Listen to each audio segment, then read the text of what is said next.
Dans son empire d'orgueil, Moussa a tout perdu pour découvrir que la vraie richesse n'était pas dans ses poches, mais dans le cœur silencieux de la femme qu'il a méprisée. À Abidjan, la richesse avait un nom, Moussa. Il régnait sur une empire d'import-export, avec la même arrogance que le soleil qui brûlait les toits de tôle. Mais dans l'ombre de sa villa luxueuse, une autre force éveillait une force que Moussa, aveuglé par son orgueil, n'avait jamais vue. Elle s'appelait Amina. Elle était l'ombre silencieuse de son mari, celle que l'on ne regardait pas, mais qui voyait tout. L'histoire que l'on s'apprête à raconter n'est pas celle d'une chute, mais celle d'une vengeance silencieuse. Elle est l'histoire d'un homme qui, en perdant, tout a découvert ce qui était vraiment important. Chapitre 1. L'arrogance et le silence. Moussa. Pour la plupart des gens, son nom était synonyme de réussite. À 35 ans, il était à la tête d'une florissante entreprise d'import-export et vivait dans une villa luxueuse à Abidjan. Il aimait étaler son argent, le faire briller comme les carrelages de son salon. Ses boubous étaient taillés sur mesure dans les plus beaux tissus. Ses voitures étaient toujours les derniers modèles. Et il avait un rire puissant. Un rire de patron qui résonnait dans toutes les pièces de sa maison. Mais sa plus grande fierté, c'était sa femme Amina. Pas pour son intelligence ou sa personnalité, mais pour sa beauté. Pour Moussa, Amina était un trophée, la preuve vivante de son succès. Amina, elle était une énigme. Elle se déplaçait dans cette maison comme une ombre. Ses robes aussi impeccables que ses manières cachaient une détermination de fer. Elle parlait peu, mais écoutait beaucoup. Chaque humiliation, chaque mot blessant que Moussa lui lançait, elle les encaissait en silence, le visage impassible. Moussa, aveuglé par son arrogance, ne voyait pas la rage qui brûlait dans ses yeux, la force invisible qui grandissait en elle. Il la considérait comme une femme faible soumise, et il ne se privait jamais de le lui rappeler. Leur quotidien était un mélange de luxe et de mépris. Au petit déjeuner, Moussa lisait le journal, ignorant sa femme, tandis qu'il lui lançait des phrases assassines. « Dis-moi, Amina, est-ce que tu as déjà pensé à faire quelque chose d'utile de tes journées ?» Il riait et Amina, le regard baissé, continuait de préparer son café. Il la rabaissait devant ses amis, la comparant à leur maîtresse, disant qu'elle n'avait rien d'autre à offrir que sa beauté. Amina est une femme de maison, une vraie femme africaine, elle n'est pas faite pour le travail. Son rôle est de s'occuper de son mari. Ce que Moussa ne savait pas, c'est qu'Amina avait un secret. Un secret qu'elle gardait jalousement. Elle avait un ordinateur portable caché dans le fond de sa garde-robe qu'elle ouvrait chaque soir après le coucher de son mari. Elle avait repris ses études par correspondance, s'était inscrite à des cours de marketing numérique et avait un petit travail de consultante en ligne à l'insu de tous. C'était sa rébellion, sa vengeance silencieuse. Elle économisait chaque franc qu'elle gagnait en le mettant de côté pour le jour où elle aurait besoin de s'enfuir. Un jour, Moussa rentra à la maison, le visage illuminé. « Amina, j'ai une idée de génie. Je vais investir dans un projet immobilier à Dubaï. » « C'est l'affaire du siècle. Je vais doubler mon capital en quelques mois. » Il parlait sans se soucier de l'avis de sa femme. Il avait déjà pris sa décision. Amina, pour la première fois, le regardait droit dans les yeux. « Es-tu sûr que c'est une bonne idée ? C'est risqué, tu devrais être en parler à ton comptable. » Moussa éclate de rire. « Un comptable. Qu'est-ce que tu en sais, toi ? C'est une affaire d'homme. Reste à ta place et fais ce que tu as à faire. Je suis le chef de famille et je sais ce que je fais. » Il avait tort. Aveuglé par son arrogance, il avait mis tous ses œufs dans le même panier. L'investissement tourne au désastre. L'entreprise qui devait construire les villas a fait faillite et les millions de Moussa s'envolèrent en fumée. Il avait tout perdu. Sa fortune, ses voitures, sa maison. Tout ? Il s'est retrouvé dans une situation qu'il n'aurait jamais imaginée. Il était dans la rue sans un sou. Et la seule personne vers qui il pouvait se tourner était la femme qu'il avait méprisée et humiliée pendant des années. La chute de Moussa fut aussi rapide que son ascension. En quelques semaines, son empire de cartes s'effondra. Les banques, qui l'avaient courtisé, retirèrent leurs prêts. Les fournisseurs, qui le traitaient comme un roi, réclamèrent leurs dettes. Les luxueuses voitures furent saisies une par une. L'humiliation était totale, mais ce n'était rien comparé à la douleur de se retrouver à la rue. Lui, qui avait toujours vécu dans le luxe, se retrouva sans abri. Amina avait observé sa chute en silence. Chaque fois que Moussa perdait une voiture, une case, un costume, elle restait impassible. Il ne comprenait pas son silence. « Tu ne dis rien ? Tu n'as pas pitié de ton mari ?» il lui criait, le visage déformé par la haine. Mais Amina ne répondait pas. Il ne comprenait pas que son silence était sa victoire.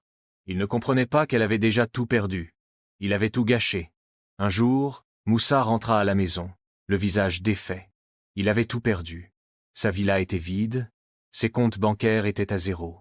Il ne lui restait rien. Il regarda Amina, les yeux remplis de larmes. « Amina, je suis désolé, j'ai tout perdu, je suis un homme ruiné. » Il s'effondra, les mains sur la tête, le corps tremblant. C'était la première fois qu'il montrait une faiblesse. C'était la première fois qu'il la regardait non pas comme une femme, mais comme un être humain. Amina, qui avait tout observé en silence, se leva, prit un sac et le regarda droit dans les yeux. « Je te l'avais dit. Je t'avais dit que c'était une mauvaise idée, mais tu n'as pas voulu m'écouter. Tu as préféré te fier à tes affaires d'homme. Regarde ce qui t'arrive maintenant. » Elle avait raison. Il avait tout perdu. Mais elle n'avait pas perdu son temps. Elle sortit de son sac un dossier avec des papiers à son nom. « J'ai un emploi, j'ai un diplôme, j'ai un compte bancaire. Je n'ai pas besoin de toi pour vivre. » Moussa la regarda, les yeux écarquillés. « C'est impossible. C'est un mensonge, cria-t-il. Mais c'était la vérité. » Amina avait tout préparé en secret. Elle avait prévu sa fuite. Moussa s'était retrouvé dans la position qu'il méprisait tant, celle de dépendre de sa femme. Il était à la rue, et elle avait un emploi, un diplôme et un compte bancaire. La roue avait tourné. La villa qui avait été le symbole de leur réussite fut vendue aux enchères, et Moussa se retrouva à la rue. Il avait tout perdu.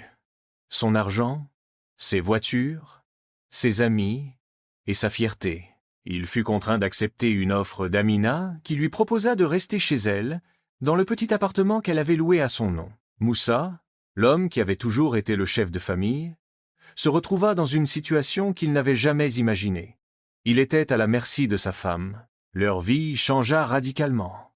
Moussa, qui avait toujours été servi, devait maintenant faire la cuisine, la vaisselle et s'occuper de la maison. Il passait ses journées à errer dans les rues, à la recherche d'un travail, mais personne ne voulait de l'homme qui les avait méprisés. Il se rendit compte que la richesse ne faisait pas l'homme. Un jour, alors qu'il marchait dans la rue, il tomba par hasard sur l'une de ses anciennes maîtresses.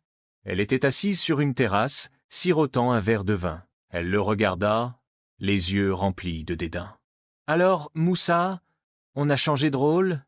On est devenu une femme de ménage ?»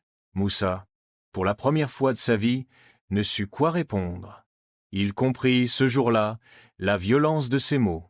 Il comprit que l'humiliation n'était pas un jeu, mais une blessure. Il rentra à la maison, le visage défait.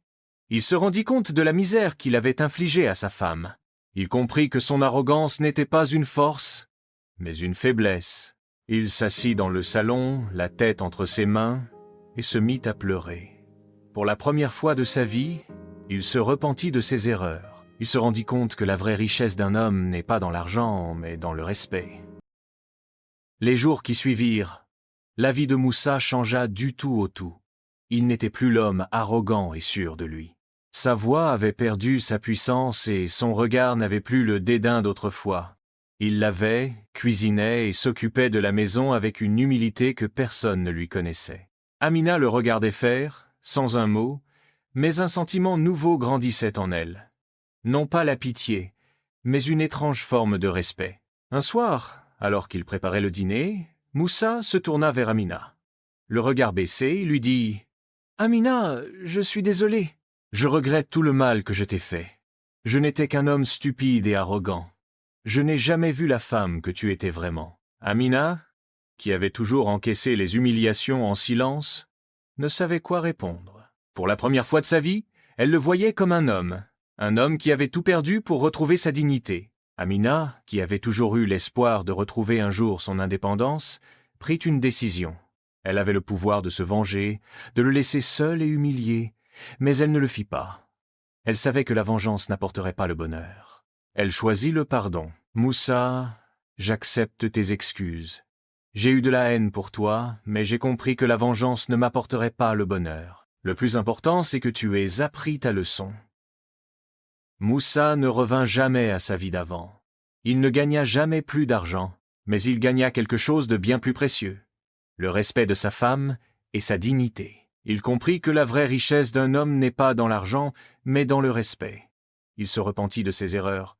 Il devint un homme nouveau. Il garda une cicatrice invisible de son passé. une cicatrice qui lui rappelait chaque jour la leçon qu'il avait apprise, celle qui lui avait fait perdre tout ce qu'il avait pour gagner le respect de ceux qui l'avaient méprisé.